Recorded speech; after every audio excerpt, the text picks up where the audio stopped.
മുനവ്വറയിൽ അന്തിയുറങ്ങും ത്വാഹ റസൂലേ സലാം. അവിടം വന്ന് തിരുമുമ്പിന്ന് ഒന്ന് സലാമോദാനും കൊതിയുണ്ടെൻ. ഇശ്റഹ് ലി സദ്രി വയസ്സിർ ലി അംരി വഹ്ലുൽ ഉഖ്ദത മിൻ ലിസാനി യഫ്ഖഹു ഖൗലി. പറഞ്ഞത് നിങ്ങൾ ചെയ്യേണ്ടത് 3 കാര്യങ്ങളാണ്. ഒന്ന്, റമളാനിന്റെ ആഗമനത്തെ കുറിച്ച് സംസാരിക്കണം. മറ്റൊന്ന്, ഹബീബായ തങ്ങളോടുള്ള സ്നേഹത്തെ കുറിച്ച് സംസാരിക്കണം. മൂന്നാമതായി മദീന റൗള എന്ന മതിൽ. ഇതാണ് എന്നോട് ആവശ്യപ്പെട്ട 3 കാര്യങ്ങൾ. ഇൻഷാ അല്ലാഹ് എത്രത്തോളം സമയം നമുക്ക് കിട്ടുമെന്ന് അറിയില്ല. കിട്ടുന്ന അത്രയും സമയം ഉപയോഗപ്പെടുത്താനുള്ള തൗഫീഖ് പടച്ചോൻ. പറയുന്നത് ക്ലിയർ ആയിട്ട് കേൾക്കുന്നുണ്ടോ നമുക്ക്? പരിശുദ്ധമായ റമളാനു ഷരീഫിനെ വരവേൽക്കാൻ വേണ്ടി 2 കൈകളും നീട്ടി കാത്തിരിക്കുന്ന മുഅ്മിനീങ്ങളുടെ കൂട്ടത്തിൽപ്പെട്ട ആളുകളാവാൻ ആഗ്രഹിക്കുന്ന ആളുകളാണ് നമ്മൾ. റമളാൻ എന്ന പേരിന്റെ അർത്ഥം തന്നെ നമുക്കറിയാം അല്ലെ? എന്താ കരിച്ചു കളയുന്നത് എന്നാണ്. എന്ന് വെച്ചാൽ മനുഷ്യന്റെ പാപങ്ങളെ കരിച്ചു കളഞ്ഞ് നല്ല ഒരു പുതിയ മനുഷ്യനാക്കി മാറ്റാൻ പ്രാപ്തമാക്കുന്ന ഒരു മാസമാണ് റമളാൻ.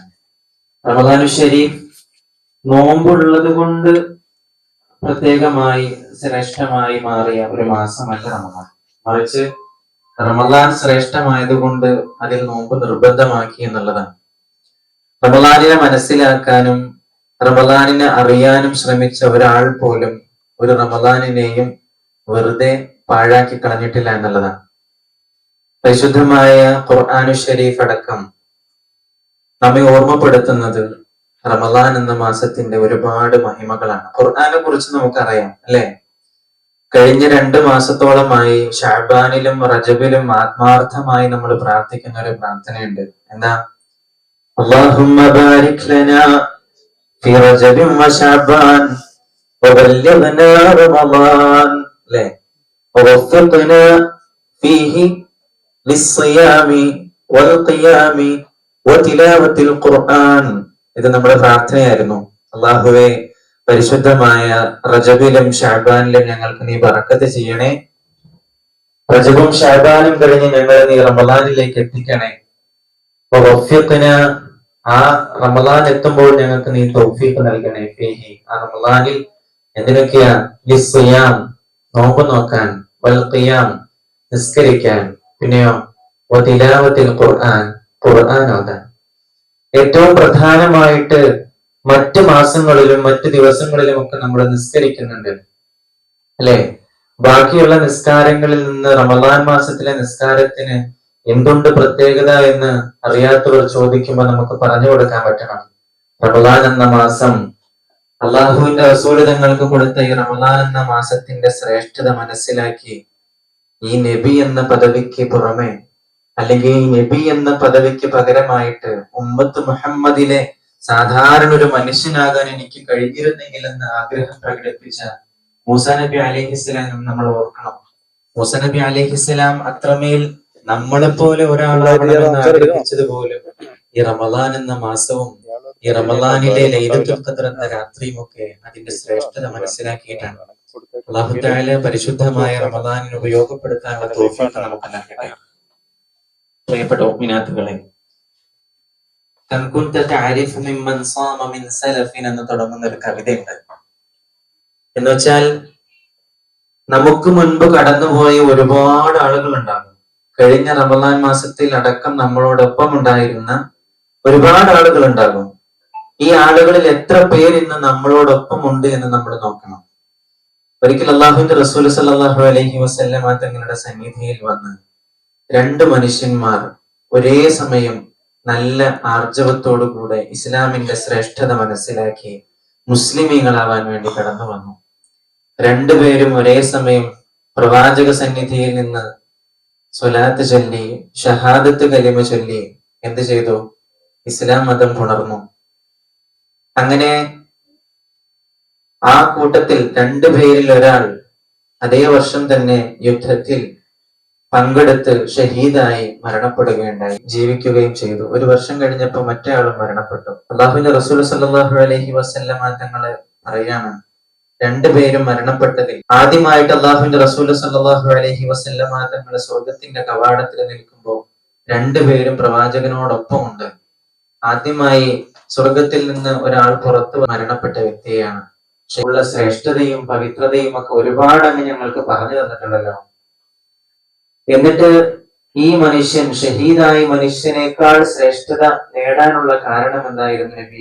1 വർഷം കൂടെ ആ മനുഷ്യൻ പിന്നീട് ജീവിച്ചിരുന്നില്ലേ? ആ 1 വർഷക്കാലത്തെ റമദാനിനെ അവൻ നല്ല രീതിയിൽ ഉപയോഗപ്പെടുത്തിയിട്ടുണ്ടെങ്കിൽ, റമദാൻ അനുകൂലമായി ഉപയോഗപ്പെടുത്തിയ ഒരു വ്യക്തിയും ബഹിരാകാശ പേടകങ്ങളിൽ താമസിച്ച് 600 ദിവസം അല്ലെങ്കിൽ ഒരുപാട് സമയം ജീവിച്ചുകൊണ്ട് കടന്നു വന്ന് ഇവിടെ വലിയ പ്രശസ്തി നേടിയ ഒരുപാട് ആളുകളുണ്ട്. എന്നാൽ ഇതിനും അപ്പുറം 3,84,400 കിലോമീറ്ററുകൾക്ക് അപ്പുറത്താണ് ചന്ദ്രൻ കിടക്കുന്നത്.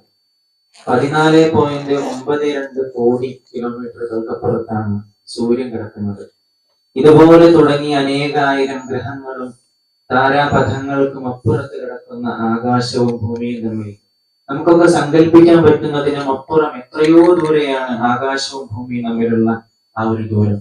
അത്രമേൽ വിദൂരമായി ഒരു മനുഷ്യൻ മറ്റൊരു മനുഷ്യനിൽ നിന്ന് വ്യത്യസ്തനാകുന്നുണ്ടെങ്കിൽ, വിദൂരത്താകുന്നുണ്ടെങ്കിൽ, അതിലെ ഏറ്റവും വലിയ ഒരു ഹൈലൈറ്റ് എന്ന് പറയുന്നത് ആ മനുഷ്യൻ പരിശുദ്ധമായ റമദാനെ നല്ല രീതിയിൽ ഉപയോഗപ്പെടുത്തി എന്നുള്ളതാണ്. അല്ലാഹു തആല റമദാൻ മാസത്തെ അസമ്മായിട്ട് അല്ലെങ്കിൽ അനുകൂലമായി, അസം എന്ന് പറഞ്ഞ കാത് കേൾക്കാത്ത മാസം എന്ന് വെച്ചാൽ റജബ് മാസത്തിനും ഷഅബാൻ മാസത്തിനും റമദാനിനും ഒക്കെ പ്രത്യേകതകൾ പറയുന്ന കൂട്ടത്തിൽ അസമ്മായ മാസം എന്നൊക്കെ പറയാറുണ്ട്. അസം എന്ന് പറഞ്ഞാൽ കാത് കേൾക്കാൻ പറ്റാത്ത മാസം എന്നാണ്. കാത് കേൾക്കാൻ പറ്റാത്ത മാസം എന്ന് പറഞ്ഞാൽ ഒരു മനുഷ്യന്റെ തിന്മകൾ കേൾക്കാൻ, ഒരു മനുഷ്യന്റെ കുറ്റങ്ങൾ കേൾക്കാൻ ഇഷ്ടപ്പെടാത്ത മാസമായതുകൊണ്ടാണ്. അള്ളാഹുവിന്റെ അടുക്കൽ പോയിട്ട് താരാമ്പരമാണ്, പെരിയോന്റെ കലാമാണ് ഖുർആൻ, പെരിയോന്റെ കലാമാണ്, ഖുർആനുൽ അലീമാണ്, പരിശേറും പൂങ്കാവാണ്, പവിത്രതയേറിയ താരാമ്പരമാണ്, പെരിയോന്റെ കലാമാണ് ഖുർആൻ, പെരിയോന്റെ കലാമാണ്. ആ പെരിയോന്റെ കലാം സ്മരിക്കപ്പെടേണ്ട മാസമാണ് റമദാൻ മാസം. അല്ലാഹുമ്മ ബാരിക് ലനാ ഫി റജബിൻ വശഅബാന വബല്ലിഗ്നാ റമളാന വവഫിഖ്നാ ഫീഹി ലിസ്സിയാമി വൽഖിയാമി വതിലാവത്തിൽ ഖുർആൻ. ഈ 3 അമലുകളുടെ കൂട്ടത്തിൽ നമ്മളൊക്കെ ആത്മാർത്ഥമായിട്ട് നിങ്ങളൊന്ന് മനസ്സിൽ തട്ടി പറയും, നിങ്ങൾ റമദാൻ മാസം എത്തണമെന്ന് ആഗ്രഹിക്കുന്ന എത്ര ആളുകളുണ്ട്? റമദാൻ എത്തണമെന്ന് എല്ലാവരും ആഗ്രഹിക്കുന്നുണ്ട്, ഉറപ്പാണ്. എന്നാൽ റജബ് കഴിഞ്ഞത് അറിഞ്ഞെത്ര ആൾക്കാരുണ്ട്? റജബ് കഴിഞ്ഞു, അവസാനം നോമ്പ് വന്നപ്പോഴല്ലേ അറിഞ്ഞ്? ആണോ? ഷഅബാൻ പകുതി കഴിഞ്ഞു എന്നറിഞ്ഞത് ഒരുപക്ഷെ ബറാത്തിന് നോമ്പ് വന്നപ്പോഴോ? ആണോ? സത്യസന്ധമായി പറയൂ, ആണോ? അതെ. നമുക്കുള്ള ഏറ്റവും വലിയ ഒരു പ്രശ്നം എന്ന് പറയുന്നത് തന്നെ അതാണ്. ഗഫ്ലത്ത് എന്ന് അറബിയിൽ പറയും, അശ്രദ്ധ. ഈ അശ്രദ്ധ വന്നു കഴിഞ്ഞാൽ ഭയങ്കര ബുദ്ധിമുട്ടാണ്. അശ്രദ്ധ എന്ന് പറയുന്നത് നമ്മൾ മനഃപൂർവ്വം ഉണ്ടാക്കിയെടുക്കുന്ന ഒരു സ്വഭാവമല്ലല്ലോ, ആണോ? അള്ളാഹുവെ റജബ് വരുന്നല്ലോ, റജബിന്റെ 1 മുതൽ പ്രസംഗിക്കേണ്ട വിഷയം എന്തായിരിക്കും എന്ന് ആലോചിച്ച് നടന്ന ഒരു സമയം എനിക്കുണ്ടായിരുന്നു.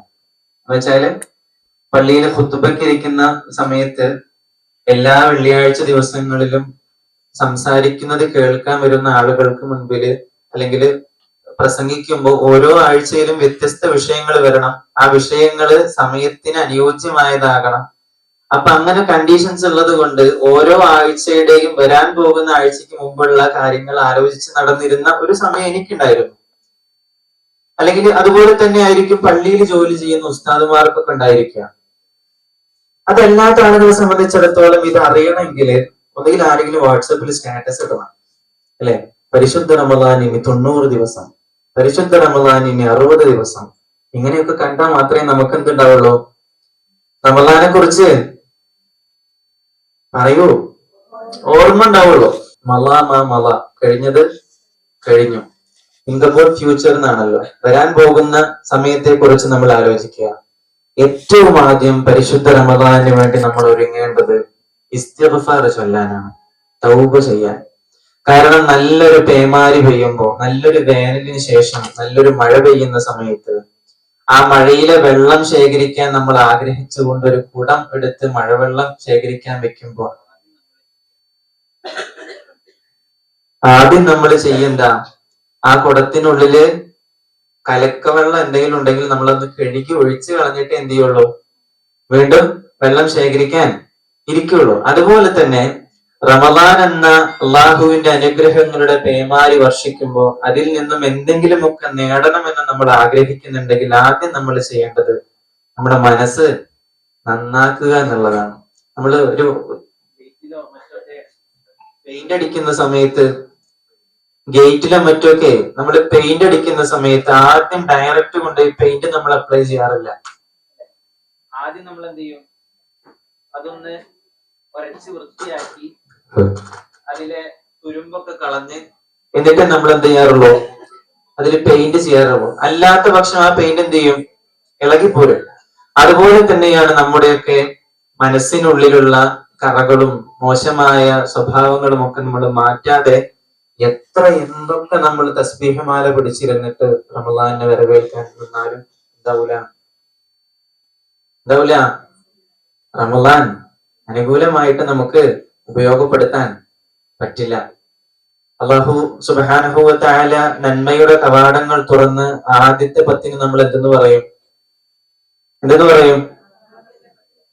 റഹ്മത്തിന്റെ 10 എന്ന് പറയും. ഈ റഹ്മത്തിന്റെ 10 നമ്മുടെ പ്രാർത്ഥന എന്തായിരിക്കും? അല്ലാഹുമ്മ റഹംനി യാ അർഹമർ റഹീമീൻ. രണ്ടാമത്തെ 10 അല്ലാഹുമ്മ ഇഗ്ഫിർ ലി ദുനൂബി യാ റബ്ബൽ ആലമീൻ. മൂന്നാമത്തെ 10 അല്ലാഹുമ്മ അഅ്തിഖ്നി മിനൻ നാർ വഅദ്ഖിൽനിൽ ജന്നത യാ റബ്ബൽ ആലമീൻ. ഇതൊക്കെ നമ്മൾ പ്രാർത്ഥിക്കുമ്പോഴും ഈ പ്രാർത്ഥനകൾ പടച്ചവൻ സ്വീകരിക്കുമോ എന്നുള്ളത് നമ്മളൊന്ന് ശങ്കിക്കണം. അല്ലേ? പ്രാർത്ഥിക്കാനും സ്നേഹിക്കാനും നമ്മളെ പരിഗണിക്കാനും ഒക്കെ അള്ളാഹു മാത്രം. നമുക്ക് ഇടയ്ക്ക് കുറച്ചിങ്ങനെ പാട്ടൊക്കെ പാടുന്നുണ്ട്, കുഴപ്പമില്ലല്ലോ? ഇല്ലല്ലോ? ഉറങ്ങിപ്പോയില്ലല്ലോ നിങ്ങള്? നിങ്ങൾക്ക് മടുപ്പ് തോന്നുന്ന സമയത്ത് എന്നോട് പറയണം. ഓക്കെ, ഒന്ന് പാടിക്കോളി എല്ലാരും.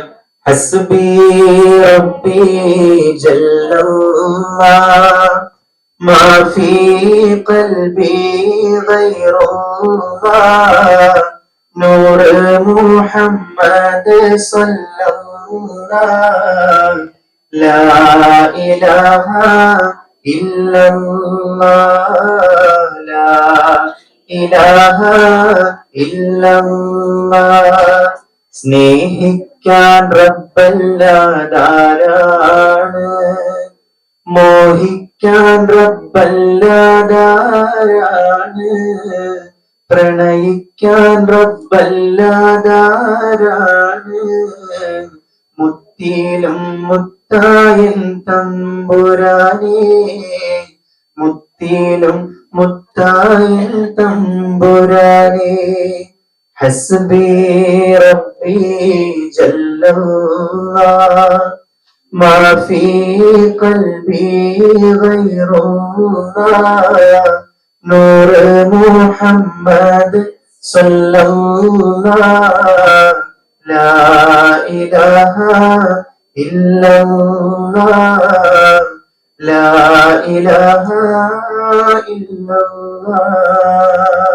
ചെറുപ്പം മുതൽ നമ്മൾ നമ്മുടെ മക്കളെയൊക്കെ പാടി ഉറക്കുന്ന ഒരു വാക്കുണ്ട് അല്ലെ, ഹസ്ബി റബ്ബി ജല്ലല്ലാഹ്. ഇതിന്റെ അർത്ഥം നിങ്ങൾ മനസ്സിലാക്കിയിട്ടുണ്ടോ? ഹസ്ബി റബ്ബി, എനിക്ക് എന്റെ റബ്ബ് മതി. ഹസ്ബി റബ്ബി ജല്ലല്ലാഹ്, എല്ലാമായ എന്റെ റബ്ബ് മാത്രം എനിക്ക് മതി. എന്ന് കരുതിയിട്ട് നബി വേണ്ടെന്നതിന് അർത്ഥമല്ല. റസൂലുള്ളാഹി തങ്ങൾ വേണ്ടാന്നോ, കിതാബുകൾ പഠിക്കണ്ടെന്നോ, ഇൽമ് നേടി പോകണ്ടെന്നോ, എല്ലാം പഠിച്ചോൻ തരും, ഒക്കെ പഠിച്ചോൻ തന്നെയാ തരുന്നത്. ഇതും പഠിച്ചോൻ തന്ന കാര്യങ്ങളാണ്. അള്ളാഹു തആല പറഞ്ഞ പരിശുദ്ധ ഖുർആൻ വെച്ച് മാത്രമേ ഞാൻ അമല് ചെയ്യൂ എന്ന് നമ്മൾ ശാഠ്യം പിടിച്ചാല് ഖുർആൻ മനസ്സിലാക്കാൻ മാത്രമുള്ള ബുദ്ധി നമുക്ക് വേണം. ഡയറക്റ്റ് ഖുർആൻ വായിച്ച് ഖുർആനിലെ അള്ളാഹുവിന്റെ ആയത്തുകളെ, ദൃഷ്ടാന്തങ്ങളെ ഡയറക്റ്റ് വായിച്ച് മനസ്സിലാക്കാൻ നമ്മളെ കൊണ്ട് കഴിയില്ല. കാരണം ഖുർആൻ എന്ന് പറയുന്നത് അള്ളാഹുവിന്റെ റസൂലിന്റെ ഹൃദയാന്തരങ്ങളിലേക്ക് ജിബ്രീൽ മുഖേന അള്ളാഹു തആല വഹിയാക്കി ഇറക്കി കൊടുത്തിട്ടുള്ളതാണ്. ഈ വഹീനെ മനസ്സിലാക്കാൻ അള്ളാഹു വിചാരിക്കണം. അള്ളാഹു തആല വിചാരിച്ച ആളുകൾക്ക് മാത്രമേ, പ്രവാചകന്മാർക്ക് അള്ളാഹു തആല വഹി കൊടുക്കുന്നത് പ്രവാചക അനുയായികളായി അവരെ പിൻപറ്റുന്ന നമുക്ക് കിട്ടിക്കൊള്ളുന്നില്ല. അത് കിട്ടണമെങ്കിൽ നമ്മൾ അള്ളാഹു തആല ഡയറക്റ്റ് വഹിയാക്കി കൊടുത്ത മുത്ത് റസൂലുള്ളാഹി തങ്ങളുടെ അടുത്തിരുന്നത് മനസ്സിലാക്കണമായിരുന്നു. അടുത്തിരുന്ന് മനസ്സിലാക്കാൻ നമുക്ക് പറ്റിയിട്ടില്ല, അല്ലെ? അന്ത്യദൂതരെ കാലത്താമണ്ണിൽ ജന്മം കൊണ്ടിരുന്നെങ്കിൽ ഞാൻ, അന്ന് ജനിക്കാൻ നമുക്ക് പറ്റിയിട്ടില്ല. ഹബീബായ തങ്ങളുടെ തൊട്ടടുക്കൽ ഇരുന്നിട്ട് അല്ലെ, അള്ളാഹുവിന്റെ റസൂൽ തങ്ങളുടെ മുഖം ഒന്ന് കണ്ടാല് സന്തോഷിക്കും. എത്ര സങ്കടമുള്ളവരും ഹബീബായ തങ്ങളുടെ മുഖം ഒന്ന് കണ്ടാല് സന്തോഷിക്കും എത്ര, അല്ലേ? പുന്നാരപ്പൂവിന്റെ കവിൾ തടമെന്തൊരലങ്കാരം, പൊന്നൂറിന്റെ പ്രഭാകിരണങ്ങൾ എന്തു ചമൽക്കാരം, പുഞ്ചിരി കണ്ടാലതു മതി ജീവിത വിജയ പുരസ്കാരം, പഞ്ചാരത്തിരുമേനി മണത്തവരിരു ജഗമിൽ താരം, എന്നാണെന്റെ കിനാ കൊതി തീരണരാവ് റസൂലല്ലാഹ്, ഒന്നാ പൂമുഖ ദർശന സൗഭാഗ്യം തരുമല്ല, എന്നാണെന്റെ കിനാ കൊതി തീരണരാവ് റസൂലല്ലാഹ്. നമുക്കൊരിക്കലും പൈസ കൊടുത്തുകൊണ്ട് ആത്മീയത വാങ്ങാൻ നമ്മളെ കൊണ്ട് പറ്റൂല, നിങ്ങൾ മനസ്സിലാക്കണം.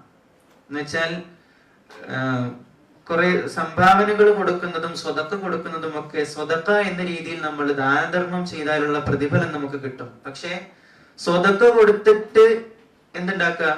തഖ്വ ഉണ്ടാക്കുക, അല്ലെങ്കിൽ തഖ്വയ്ക്ക് വേണ്ടി സ്വതക്ക കൊടുക്കാം. മറിച്ച് പൈസ കൊടുത്ത് വാങ്ങുന്ന രീതിയിൽ ഒരു ബൈ ആൻഡ് ഗെറ്റ് ഓപ്ഷൻ അല്ല യഥാർത്ഥത്തിൽ തഖ്വ എന്ന് പറയുന്നത്. യാ അയ്യുഹല്ലദീന ആമനൂ കുതിബ അലൈക്കുമുസ് സിയാം കമാ കുതിബ അലല്ലദീന മിൻ ഖബ്ലികും ലഅല്ലകും തത്തഖൂൻ. അല്ലാഹു തആല റമളാൻ മാസത്തെ കുറിച്ച് നമുക്ക് പരിചയപ്പെടുത്തുന്നത്, ഓ മുഅ്മിനീങ്ങളെ, കുതിബ അലൈക്കുമുസ് സിയാം, നിങ്ങൾക്ക് മേൽ നോമ്പിനെ നാം നിർബന്ധമാക്കിയിരിക്കുന്നു. കമാ കുതിബ അലല്ലദീന മിൻ ഖബ്ലികും, നിങ്ങളുടെ മുൻഗാമികളായ ആളുകൾക്ക് നോമ്പിന് നിർബന്ധമാക്കിയതുപോലെ. എന്തിനു വേണ്ടിയിട്ടാ? ലഅല്ലകും തത്തഖൂൻ, നിങ്ങൾ മുത്തഖീങ്ങളാവാൻ. നിങ്ങൾക്ക് ഒരു പക്ഷേ ആ നോമ്പ് നോക്കുന്നതിലൂടെ തഖ്വ ഉണ്ടാക്കാൻ പറ്റിയേക്കാം. ലഅല്ല എന്ന ഒരു പദത്തിന്റെ അറബി പ്രയോഗം തന്നെ സാധ്യതയുണ്ട് എന്നുള്ളതാണ്. ലഅല്ല, ലൈത്ത, രണ്ട് ടേമുകളുണ്ട്. അതായത് ലഅല്ല എന്ന് പറഞ്ഞിട്ട് തൊട്ടപ്പുറത്തൊരു വെർബ് പറഞ്ഞാൽ അതിന് നിങ്ങൾക്ക് കിട്ടാൻ ഒരു സാധ്യതയുണ്ട് എന്നാണ്. ലൈത്ത എന്ന് പറഞ്ഞാൽ കിട്ടിയിരുന്നെങ്കിൽ എത്ര നന്നായിരുന്നേനെ എന്നാണ് അർത്ഥം. അതിന്റെ അർത്ഥം എന്താ? ലൈത്ത പറഞ്ഞിട്ട് തൊട്ടപ്പുറത്ത് വന്നാൽ കിട്ടൂല, അത് കിട്ടാൻ സാധ്യതയില്ല. പക്ഷെ കിട്ടിയിരുന്നെങ്കിൽ എത്ര നന്നായിരുന്നേനെ എന്ന് പറയുന്നതും കിട്ടിയേക്കാം എന്ന് പറയുന്നതും ഏതാണ്? പ്രതീക്ഷ തരുന്ന വാക്ക് ഏതാ? കിട്ടിയേക്കാം എന്ന് പറയുന്നത്. അതുപോലെ തന്നെയല്ല ലഅല്ലകും തത്തഖൂൻ, നിങ്ങള് മുത്തഖീങ്ങൾ ആയി മാറിയേക്കാം. എന്തിലൂടെ? പരിശുദ്ധ റമളാനിൽ നോമ്പ് നോക്കുന്നതിലൂടെ. അല്ലാഹു തആല അതിനുള്ള തൗഫീഖ് നൽകട്ടെ. ഈ പരിശുദ്ധമായ റമളാൻ മാസത്തില് നമ്മള് ഏറ്റവും ആദ്യം ചെയ്യേണ്ട എന്താന്ന് പറഞ്ഞു? എന്താ? ഇസ്തിഗ്ഫാർ. ഇസ്തിഗ്ഫാർ ചെയ്യുമ്പോ അസ്തഗ്ഫിറുല്ലാഹൽ അദീം. അല്ലാഹുവേ, നിന്നോട് ഞാൻ പാപമോചനം തരാൻ ആവശ്യപ്പെടുന്നു റബ്ബേ, ചോദിക്കുന്നു. പാപമോചനം തരണേ റബ്ബേ എന്ന് നമ്മള് ചോദിക്കുന്നതാണ് എന്ത്? ഇസ്തിഗ്ഫാർ. ഈ ഇസ്തിഗ്ഫാർ ചൊല്ലുന്നത് ഏറ്റവും കൂടുതൽ, ഇപ്പൊ നിങ്ങളുടെ കൂട്ടത്തിൽ ഒരാള് സ്ഥിരമായിട്ട് ഇസ്തിഗ്ഫാർ ചൊല്ലുന്നത് കണ്ടിട്ട് ഏറ്റവും കൂടുതൽ സന്തോഷിക്കുന്നത് ആരായിരിക്കും? ആരായിരിക്കും? ഇജാസാറാണോ സന്തോഷിക്കാം? അല്ല. പിന്നെയോ? നിങ്ങളുടെ മെന്റർ ആണോ സന്തോഷിക്കാം? അല്ല. പിന്നെ ആരാ? ആരാ? അല്ലാഹു തആലയാണ്. നിങ്ങൾ ഇസ്തിഗ്ഫാർ ചൊല്ലുന്നത് കണ്ട്, നിങ്ങൾ പാപമോചനം ചോദിക്കുന്നത് കണ്ട് ഏറ്റവും കൂടുതൽ സന്തോഷിക്കുന്ന അള്ളയല്ലേ? അല്ലേ? ഒന്ന് ആലോചിച്ചു നോക്കിയേ. നിങ്ങൾ ഇന്ന് രാവിലെ മുതൽ ഇത്ര നേരം ചെയ്ത കാര്യങ്ങള് നല്ലത് പുറത്ത് പറയാൻ പറ്റുന്നതും ഉണ്ടാവും, പറ്റാത്തതും ഉണ്ടാവും. കഴിഞ്ഞ കുറച്ച് വർഷങ്ങളായി പ്രായപൂർത്തി എത്തിയത് മുതൽ ഇന്ന് വരെ നിങ്ങൾ ചെയ്ത നിങ്ങളുടെ ജീവിതം എന്തായിരുന്നു എന്നുള്ളത് കൃത്യമായ ധാരണയുള്ളത് ആർക്കാ? അള്ളാഹുവിനാണ്. എന്നിട്ട് ഒരു തവണയെങ്കിലും പടച്ചോൻ നിങ്ങളെ ആരുടെയെങ്കിലും മുൻപിൽ തരം താഴ്ത്തിയിട്ടുണ്ടാവും? എപ്പോഴെങ്കിലും പടച്ചോൻ നീ അന്ന് അങ്ങനെ ചെയ്തില്ലേ, ഇന്ന് നീ ശ്വാസം വലിക്കണ്ട എന്ന് പറഞ്ഞ് പടച്ചോൻ ശ്വാസം തരാണ്ടിരുന്നാലോ? അന്ന് നീ ഇങ്ങനെ ചെയ്തതല്ലേ, അന്ന് നീ നിസ്കരിക്കാതിരുന്നതല്ലേ, ഇന്ന് നീ ചോറുണ്ണണ്ട എന്ന് വിചാരിച്ചാലോ? കുറച്ചു നാളത്തേക്ക് നീ മിണ്ടണ്ട, നീ കാണണ്ട, നീ നടക്കണ്ട എന്നൊക്കെ വിചാരിച്ചിരുന്നെങ്കിലോ? ആലോചിച്ചിട്ടുണ്ടോ? അള്ളാഹുക്ക് നമ്മള് ഭയങ്കര ഇഷ്ടാണേ. അള്ളാഹുവിന് നമ്മൾ ഭയങ്കര ഇഷ്ടമാണ്. പടച്ച റബ്ബ് നമ്മളെ സ്നേഹിക്കുന്നത് പോലെ ഒരാളും നമ്മളെ സ്നേഹിക്കൂല. അള്ളാഹു തആല ഈ ഭൂമിയില് അള്ളാഹുവിന്റെ കരുണയുടെ 100%, 1% മാത്രമേ ഈ ഭൂമിയിൽ അള്ളാഹു തആല ഇറക്കി തന്നിട്ടുള്ളൂ എന്ന് ഹബീബുനാ റസൂലുള്ളാഹി സ്വല്ലല്ലാഹു അലൈഹി വസല്ലം. ആ 1% കേവല ഭാഗങ്ങളിൽ ഒരു ഭാഗം മാത്രമാണ് നാൽക്കാലി പ്രസവിച്ചു കഴിഞ്ഞാൽ അതിന്റെ കുഞ്ഞിനെ ചവിട്ടാതെ കാല് മാറ്റി വെക്കുന്നത്. പ്രസവിച്ചു വീഴുന്ന കുഞ്ഞിനെ ചവിട്ടാതെ കാല് മാറ്റി വെക്കാൻ കാണിക്കുന്ന ആ ഒരു കരുണ പോലും ഇതിന്റെ കേവല ഭാഗങ്ങളിൽ ഒരു ഭാഗം മാത്രമാണ്. നമ്മുടെ ഉമ്മാക്ക് നമ്മളോടുള്ള സ്നേഹം, നമ്മുടെ ഭർത്താവിന് നമ്മളോടുള്ള സ്നേഹവും കരുണയും, നമ്മൾ നമ്മുടെ മക്കളോട് കാണിക്കുന്ന കരുണ പോലും അതിന്റെ ഏതെങ്കിലും ഒരു ഭാഗം, അംശം മാത്രമേ ഉള്ളൂ. ബാക്കി വരുന്ന 99%-ലധികം അള്ളാഹുവിന്റെ കരുണയുടെ കവാടം നമുക്ക് മുൻപിൽ തുറന്നിട്ട് നമ്മൾ സ്വീകരിക്കാൻ പടച്ചോൻ കാത്തിരിക്കുന്ന നാളെ ആഖിറത്തിലാണ്. നമ്മള് എത്ര ലോകം കഴിഞ്ഞിട്ടാ വരുന്നത്? എത്ര ലോകം കഴിഞ്ഞിട്ടാ? അലമുൽ അർവാഹ് കഴിഞ്ഞ് അല്ലേ? പിന്നീട് ഉമ്മാന്റെ ഗർഭാശയത്തിലൊരു ലോകം നമ്മൾ കഴിഞ്ഞ് ഇപ്പൊ നമ്മളുള്ളത് എവിടെയാ? ദുനിയാവിലാണ്. ഈ ദുനിയാവ് എന്ന് പറയുന്നത് ഒരു മിഡിൽ പീരീഡ് ആണ്. ഇത് കഴിഞ്ഞ് നമുക്കിനി പോകാനുള്ളത് ബർസഖി ജീവിതമാണ്. ഈ ബർസഖി ജീവിതം കഴിഞ്ഞ് നമ്മൾ പോകാനുള്ളത് ഇനി ആഖിറത്തിലേക്കാണ്. ആഖിറമാണ് അതിന്റെ അവസാന സമയം എന്ന് പറയുന്നത്. അലമുൽ അർവാഹിൽ നമ്മൾ പരിചയപ്പെട്ട, അലമുൽ അർവാഹിൽ നമ്മളുമായി കൂട്ടുകൂടിയ ആളുകളുമായി ഒക്കെ നമുക്ക് ദുനിയാവിലും ആ ഒരു ബന്ധം ഉണ്ടാവുമെന്നാണ് പറയാറുള്ളത്. അലമുൽ അർവാഹിൽ നമ്മൾ സംസാരിച്ചിട്ടുണ്ടാവില്ല. അലമുൽ അർവാഹിൽ ഒരു പക്ഷേ നമ്മൾ പരസ്പരം അങ്ങോട്ടും ഇങ്ങോട്ടും വാട്സപ്പിൽ വീഡിയോ കോൾ ഒന്നും ചെയ്തിട്ടുണ്ടാവില്ല. പക്ഷെ അന്ന് നമ്മൾ തമ്മിലുണ്ടായിരുന്ന പല കണക്ഷനും ദുനിയാവിൽ നമുക്ക് ചില ആളുകളെ കാണുമ്പോൾ തോന്നും, എന്ത് ഇവരായിട്ടുള്ള ഒരു പ്രത്യേക കണക്ഷൻ. ചിലർ ആദ്യമായിട്ട് പരിചയപ്പെടുമ്പോൾ തന്നെ ഭയങ്കര സന്തോഷം തോന്നും നമുക്ക്. അപ്പൊ നല്ല ബന്ധങ്ങളൊക്കെ നേരെ സ്വർഗത്തിലേക്ക് പോകാനുള്ളതാണെന്നാ. നല്ല ബന്ധങ്ങൾ അല്ലെങ്കിൽ അത് നേരെ നരകത്തിലേക്കും പോകും. അപ്പൊ അല്ലാഹു തആല നമ്മളോട് കാണിക്കുന്ന കരുണ നമ്മൾ മനസ്സിലാക്കി കഴിഞ്ഞാൽ, പടച്ചവനെ നമ്മൾ ഇഷ്ടപ്പെട്ടു തുടങ്ങിയാൽ, നമുക്കൊരിക്കലും ഇബാദത്ത് ചെയ്യാൻ മടി ഉണ്ടാവില്ല, നമുക്ക് നിസ്കരിക്കാൻ മടി ഉണ്ടാവില്ല, നോമ്പ് നോക്കാൻ മടി ഉണ്ടാവില്ല. ഒരിക്കല് ഒരു സഹാബിയുടെ ചരിത്രത്തിൽ പറയുന്നുണ്ട്, എനിക്ക് റമളാൻ മാസമായി കഴിഞ്ഞാൽ, റമളാൻ എന്നല്ല പൊതുവെ എല്ലാ മാസത്തിലും രാത്രി ഉറങ്ങുന്നത് വരെ ഞാൻ ആരോഗ്യവാനാണ്. ഉറക്കം കഴിഞ്ഞ് രാത്രിയിൽ നിസ്കരിക്കാൻ എനിക്ക് എഴുന്നേൽക്കാൻ പറ്റണില്ല, നിസ്കാരത്തിന് എഴുന്നേൽക്കാൻ എനിക്ക് സാധിക്കണില്ല. ആരോഗ്യത്തോടു കൂടി കിടന്നുറങ്ങി, പക്ഷെ രാവിലെ ആവുന്ന നേരത്ത് ഭയങ്കര ക്ഷീണം, കണ്ണ് തുറക്കാൻ പറ്റുന്നില്ല, എണിക്കാൻ പറ്റുന്നില്ല. എന്താ പ്രശ്നം? എന്താ? ദുനൂബുക, നിന്റെ പാപങ്ങളാണ്. നിന്റെ മനസ്സിലുള്ള നീ ചെയ്തു കൂട്ടിയ പാപങ്ങൾ നിന്നെ എന്താക്കിയിട്ടുണ്ട്? അമലുകൾ ചെയ്യാൻ താല്പര്യമില്ലാത്തൊരു വ്യക്തിയാക്കി മാറ്റിയിട്ടുണ്ട്. അത് മാറണമെങ്കിൽ എന്ത് ചെയ്യണം? ഇസ്തിഗ്ഫാർ ചൊല്ലണം. ഖുർആൻ ഓതുമ്പോൾ ഉറക്കം വരുന്ന ആളുകളുണ്ട്, സ്വാഭാവികമായിട്ടുള്ളൊരു ഉറക്കമുണ്ട്. എന്ത്? സ്ഥിരമായിട്ടൊരു സാധനത്തിലേക്ക് ഇങ്ങനെ നോക്കിയിരിക്കുന്ന സമയത്തൊന്ന് ഉറക്കം തൂങ്ങി പോവുക, അപ്പൊ ഒന്ന് മുഖം കഴുകി വന്നിരുന്നാൽ ശരിയാവും. എന്നാൽ ഇതല്ലാത്ത ആളുകളുണ്ട്, ഖുർആൻ എടുക്കാൻ തോന്നൂല, ഖുർആനിന്റെ ഭാഗത്തേക്ക് നോക്കാൻ പോലും തോന്നാത്തൊരു സമയമുണ്ട്. നിങ്ങൾക്ക് ആർക്കെങ്കിലും അങ്ങനെ ഉണ്ടായിട്ടുണ്ടോ? ഒരു സമയം, എനിക്കും ഉണ്ടായിരുന്നു അങ്ങനെ ഒരു സമയം.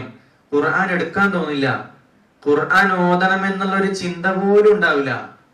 അങ്ങനത്തെ ഒരു സമയം ഉണ്ടായിരിക്കും, എപ്പോഴെങ്കിലും ഉണ്ടാകും. അങ്ങനത്തെ ഒരു സമയം വരുമ്പോൾ നിങ്ങൾ മനസ്സിലാക്കണം, നിങ്ങൾ എന്തൊക്കെയോ വലിയ എന്തൊക്കെയോ തെറ്റുകൾ നിങ്ങൾ ചെയ്യുന്നുണ്ട്. അത് നിങ്ങൾ മനസ്സിലാക്കി അതിൽ നിന്ന് പിന്മാറി നിങ്ങൾ തൗബ ചെയ്ത്, പടച്ചവനെ എന്തെങ്കിലും അത്തരത്തിലുള്ള തെറ്റുകൾ ഞാൻ ഉണ്ടെങ്കിൽ എനിക്ക് പുറത്തു തരണേ എന്ന് പ്രാർത്ഥിച്ച് ഇസ്തിഗ്ഫാറൊക്കെ ചൊല്ലി മനസ്സൊന്ന് ശുദ്ധാക്കി കഴിഞ്ഞാൽ, ഇതിൽ നമുക്ക് പഠിക്കുന്ന ആളുകളാണ് നമ്മൾ. സ്ഥിരമായിട്ട് കുറെ ക്ലാസ്സിൽ വർക്ക് ചെയ്യാനുണ്ട്, അല്ലെങ്കിൽ വീട്ടില് പാചകങ്ങൾ ചെയ്യാനുണ്ട്, അല്ലെങ്കിൽ മറ്റുള്ള തിരക്കുകളുണ്ട് എന്ന് പറഞ്ഞിട്ട് ഒരിക്കലും നമുക്ക് ഖുർആൻ ഓതാനുള്ള സമയം കിട്ടാതിരിക്കൂല. അങ്ങനെ സമയം കിട്ടാതിരിക്കുന്നത് എന്തുകൊണ്ടെന്ന് വെച്ചാൽ നമ്മൾ അതിന് ശ്രദ്ധ കൊടുക്കുന്നില്ല, പ്രയോറിറ്റി കൊടുക്കുന്നില്ല എന്നുള്ളതാണ്. ഇറ്റ്സ് അപ് ടു പ്രയോറിറ്റി നമ്മൾ പല കാര്യങ്ങളെ കുറിച്ചും പറയാറുണ്ട്. നമ്മൾ എന്തൊക്കെ തിരക്കാണെങ്കിലും 3 നേരം കൃത്യമായിട്ട് ഫുഡ് കഴിക്കും, അല്ലേ?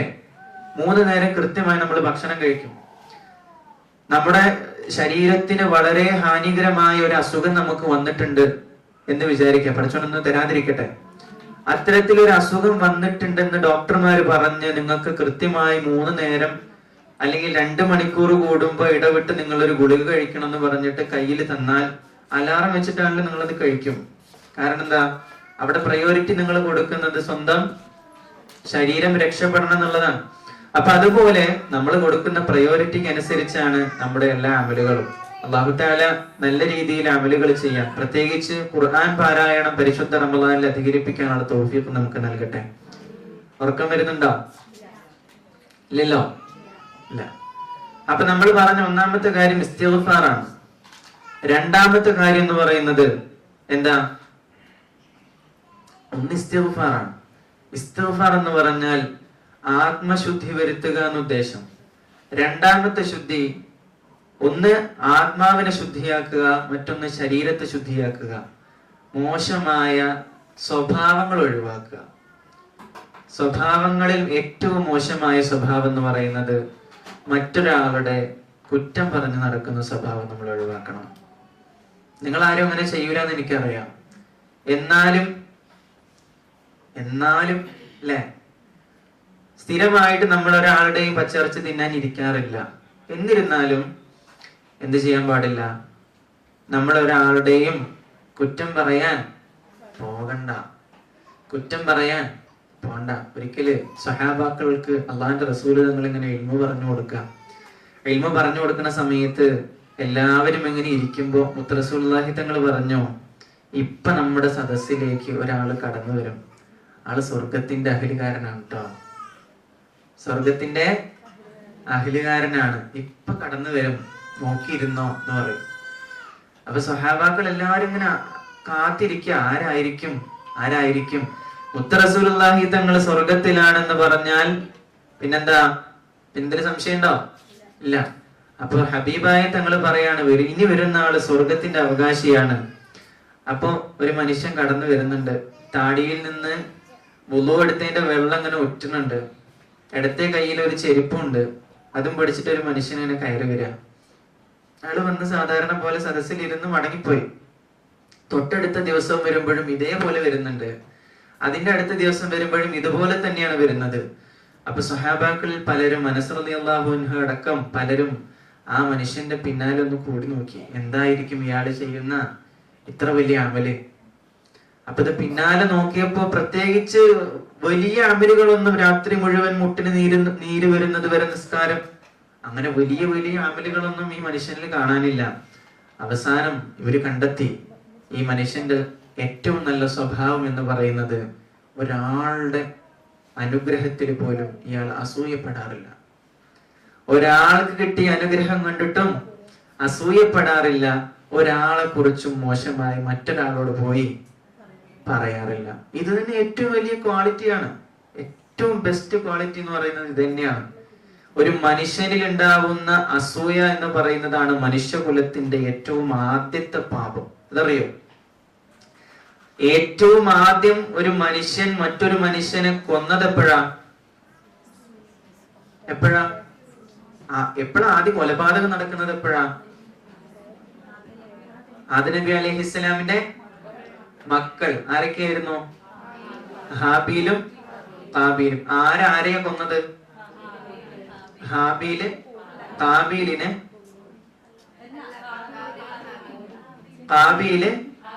ഹാബീലിനെ കൊന്ന്. ഉറപ്പിച്ച്. അപ്പൊ കാബീല് ഹാബീലിനെ കൊല്ലാനുള്ള കാരണം എന്തായിരുന്നു? അസൂയ. എന്തസൂയായിരുന്നു? എന്തായിരുന്നു അസൂയ? വെളുത്ത പെണ്ണ്, അങ്ങനെയാണോ? സൗന്ദര്യാണോ? ആദം നബി അലൈഹിസ്സലാമിന്റെ ചരിത്രം നിങ്ങൾക്ക് അറിയുമായിരിക്കും അല്ലെ? ആദം നബി അലൈഹിസ്സലാമിന്റെ സന്തതികളിൽ പ്രസവിച്ച കുഞ്ഞുങ്ങൾ മുഴുവൻ രണ്ടാളായിട്ടാണ് പ്രസവിച്ചിട്ടുള്ളത്. ഒരാണും ഒരു പെണ്ണും. അങ്ങനെയാണ് ഹവ്വാ ബീവി പ്രസവിച്ചിട്ടുള്ളത്.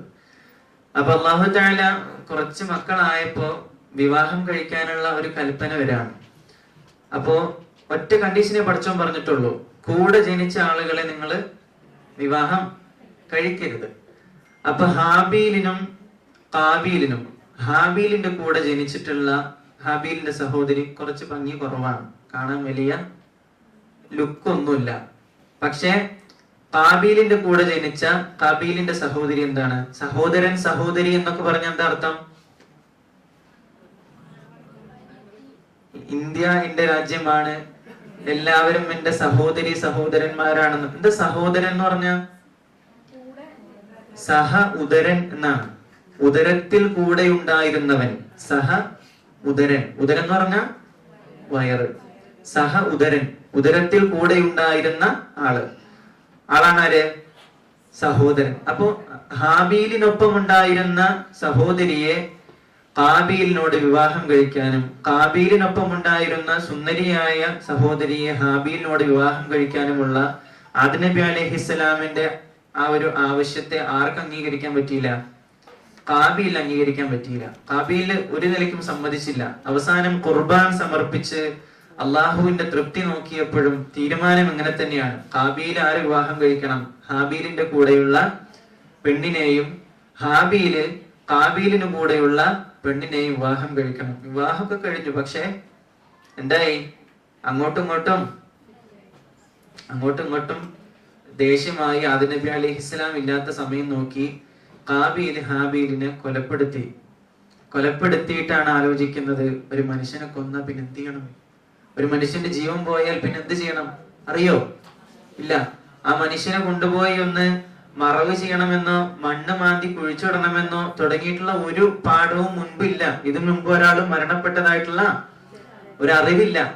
അങ്ങനെ കാബീല് ഹാബീലിന്റെ ശരീരവും തോളിലേറ്റിക്കൊണ്ട് ഇങ്ങനെ ഒരുപാട് ദൂരങ്ങൾ നടന്ന് അവസാനം ഒരു കാക്ക, തന്റെ കൂട്ടത്തിൽ ഒരു കാക്ക മരിച്ചപ്പോ അതിനെ മണ്ണ് മാന്തിയിട്ട് ഇങ്ങനെ കുഴിച്ചിടുന്ന കാഴ്ച കണ്ടിട്ടാണ് എന്ത് ചെയ്യുന്നത്? മറവ് ചെയ്യുന്നത്. അപ്പൊ അത് ചരിത്രത്തിലേക്ക് ഞാൻ പോകുന്നില്ല. അപ്പം ഒരു മനുഷ്യന്റെ ആദ്യമായിട്ട് മനുഷ്യർക്കിടയിൽ ഉണ്ടായിട്ടുള്ള ഒരു സ്വഭാവ ദൂഷ്യം എന്ന് പറയുന്നത് തന്നെ അസൂയയാണ്. ഈ അസൂയ എന്ന് പറയുന്ന സ്വഭാവം നമ്മൾ മാറ്റിവെച്ചാൽ തന്നെ നമ്മൾ രക്ഷപ്പെടും. നമുക്ക് ജീവിക്കാനല്ല ചെലവ്. നമുക്ക് എപ്പോഴും ചെലവ് സന്തോഷത്തോടു കൂടി ജീവിക്കാനല്ല, മറിച്ച് നമ്മൾ സന്തോഷിക്കുന്നുണ്ട് എന്ന് മറ്റുള്ളവരെ കാണിക്കാനാണ് നമുക്ക് ചെലവ്. അല്ലെ? മനസ്സിലായി? നമുക്ക് സന്തോഷത്തോടു കൂടി ജീവിക്കാൻ അധികം ചെലവ് വരുന്നില്ല. പക്ഷെ നമ്മൾ സന്തോഷിക്കുന്നുണ്ട് എന്ന് മറ്റുള്ളവരെ കാണിക്കാനാണ് നമുക്ക് ചെലവ് വരുന്നത്.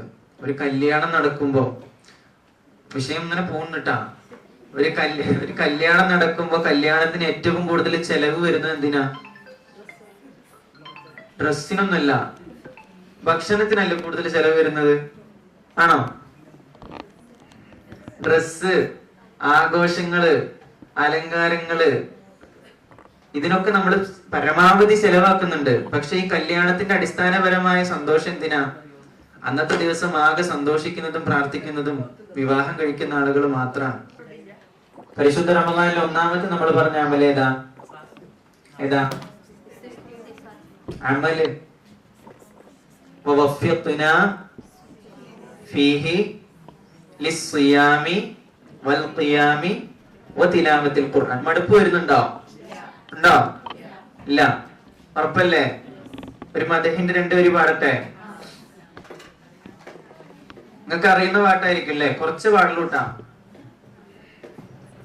ഉപമിക്കാൻ പറ്റാത്തൊരത്ഭുതമേ, ഉപകാരമായി മാത്രം വന്ന മീമേ, ഉപദേശമോ സലാമിൻ കലാമേ, ഉപലോകവും വാഴ്ത്തും നബി കരീമേ. ഉപമിക്കാൻ പറ്റാത്തൊരത്ഭുതമേ, ഉപകാരമായി മാത്രം വന്ന മീമേ, ഉപദേശമോ സലാമിൻ കലാമേ, ഉപലോകവും വാഴ്ത്തും നബി കരീമേ. സല്ലല്ലാഹ് സല്ലല്ലാഹ് അലാ സയ്യിദിന വസ്വാഹിബിൽ മദീന. സല്ലല്ലാഹ് സല്ലല്ലാഹ് അലാ സയ്യിദിന വസ്വാഹിബിൽ മദീന. റമളാൻ മാസത്തെ കുറിച്ച് നമ്മൾ ഇങ്ങനെ പറഞ്ഞു. നിസ്കാരത്തെ കുറിച്ച് നമ്മൾ പറഞ്ഞു തുടങ്ങി. നിസ്കാരം 5 വക്ത് നിസ്കാരം ബറാഅത്ത് രാവ് കഴിഞ്ഞ് നമ്മൾ കൃത്യമായിട്ട് നിസ്കരിക്കണം എന്നൊരു തീരുമാനമൊക്കെ എടുത്ത് ദൃഢനിശ്ചയത്തിലായിരിക്കും ഇരിക്കുന്നുണ്ടാവുക, അല്ലെ? ആയിരിക്കും. കാരണം റജബിൽ നമ്മൾ നന്നായിട്ടില്ലെങ്കിലും ഷാബാനിന്റെ ഒരു പകുതിക്ക് ശേഷമെങ്കിലും നമ്മൾ മനസ്സുകൊണ്ടെങ്കിലും നന്നായിട്ടുണ്ടാവും. വീട്ടിലെ പഴയ അടുക്കി വെച്ച തുണികളൊക്കെ വലിച്ചിട്ട് കഴുകി വൃത്തിയാക്കി മാറാലയൊക്കെ തട്ടി നീക്കി, അല്ലെ? ചിലരൊക്കെ വീടിന് പെയിന്റ് ഒക്കെ അടിക്കും. ഉമർ റളിയല്ലാഹുവിന്റെ കാലഘട്ടത്തില് പരിശുദ്ധ റമദാനില് പള്ളിയുടെ ഉള്ളില് ഭയങ്കര അലങ്കാരങ്ങളാണ്. നല്ല വിളക്കുകളൊക്കെ കത്തിച്ച് പള്ളി ഇങ്ങനെ നല്ല ദീപാലങ്കാരത്തോടു കൂടി ഇരിക്കുന്ന പള്ളിയിലേക്ക് അലി റളിയല്ലാഹു അൻഹു കടന്നു വന്നു. എന്നിട്ട് ഉമർ റളിയല്ലാഹു അൻഹുവിനോട് പറയുന്നുണ്ട്, ഉമർ തങ്ങളെ, ഈ ഒരു അമലിന്റെ കാരണമായിക്കൊണ്ട് അല്ലാഹു തആല നാളെ ആഖിറത്തിൽ നിങ്ങൾക്ക് ഇതുപോലത്തെ പ്രകാശപൂരിതമായ ഭവനങ്ങൾ നൽകട്ടെ എന്ന് പ്രാർത്ഥിക്കുന്നുണ്ട്. അതുപോലെ തന്നെയാണ് റമദാനുമായി ബന്ധപ്പെട്ട് നമ്മൾ മാക്സിമം ഒരുങ്ങണം. മാക്സിമം ഏറ്റവും നന്നായിട്ട് ഒരുങ്ങണം. കാരണം അടുത്തൊരു റമദാനിൽ നമ്മൾ ഉണ്ടാവും എന്നുള്ളത് നമുക്കറിയില്ല. റമദാനിനു വേണ്ടി മാനസികമായിട്ട് ഒരുങ്ങുന്നത് പോലെ നമ്മൾ ശാരീരികമായിട്ടും ഒരുങ്ങണം. സ്ഥിരമായി മരുന്ന് കഴിക്കുന്ന ആളുകളുണ്ടെങ്കിൽ ഡോക്ടർമാരെ കണ്ടിട്ട് അതിന്റെ ഷെഡ്യൂളുകളും കാര്യങ്ങളൊക്കെ എത്രത്തോളം നമുക്ക് നോമ്പ് കളയാതെ മരുന്ന് കഴിക്കാൻ പറ്റും, അല്ലെങ്കിൽ നോമ്പ് ഒഴിവാക്കാതെ നമുക്ക് എങ്ങനെ കാര്യങ്ങൾ മുന്നോട്ട് കൊണ്ടുപോകാൻ പറ്റും തുടങ്ങിയ കാര്യങ്ങളൊക്കെ ചർച്ച ചെയ്ത് പറ്റുന്ന രീതിയിൽ എന്ത് ചെയ്യണം? അതിനുവേണ്ടി ഒരുങ്ങണം. കഴിഞ്ഞ വർഷങ്ങളിൽ നോമ്പ് നഷ്ടപ്പെട്ട ആളുകൾ ഉണ്ടാകും. ആ നഷ്ടപ്പെട്ട ആളുകൾക്ക് ആ നോമ്പിനെ വീണ്ടെടുക്കാനുള്ള സമയം ഏറെക്കുറെ തീരുകയാണ്. ഖളാ വീട്ടാനുള്ള സമയം തീരാണ്. അപ്പോ അങ്ങനെ നഷ്ടപ്പെട്ട ആളുകൾ ഉണ്ടെങ്കിൽ വരുന്ന സമയങ്ങൾ പരമാവധി ഉപയോഗപ്പെടുത്തുക. ഇനി അതും കഴിഞ്ഞ് മുദ്ദ കൊടുക്കേണ്ട ആളുകളാണെങ്കിൽ അതിനെക്കുറിച്ച് മനസ്സിലാക്കി അതിന്റെ നിയമവശങ്ങൾ മനസ്സിലാക്കി അമലുകൾ ചെയ്യുക. പഠിപ്പിച്ച നമ്മുടെ വൈകാട്ടിക്ക്